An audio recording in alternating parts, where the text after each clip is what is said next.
After you get your content created, how do you break through the noise? Yeah, I want you to help me with this, John. So if you and me are in a crowded bar and there's 100 people in this bar and it's loud music, how do I get attention? Let's say you're not trying to talk to me. Just say in general, you, John Barker, walk into a bar by yourself. It's 100 people and you want to get attention in the bar.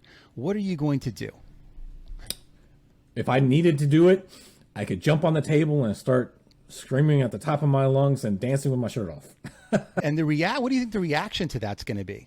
It's going to be, what is this crazy person doing? Get them out of here as fast as possible.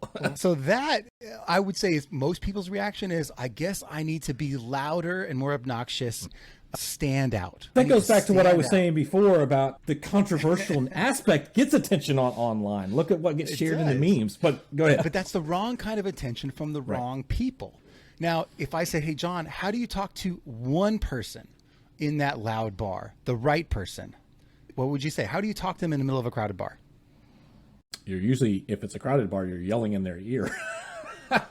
But you're going up to them, you're tapping them on the shoulder, and you're going, hey, I see you're drinking this. You want another one? You get close to them. You get really close to them physically.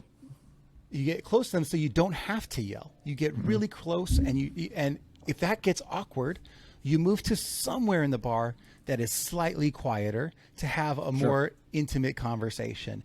And it's just like that in real life with personal branding, with content creation. The closer you can get to your customer, the more intimate, the more one-on-one you can get, the easier it is to stand out to that person. Instead of trying to stand out to everyone in the bar, find the one or two people in the bar that are the most likely people for you and go talk to them.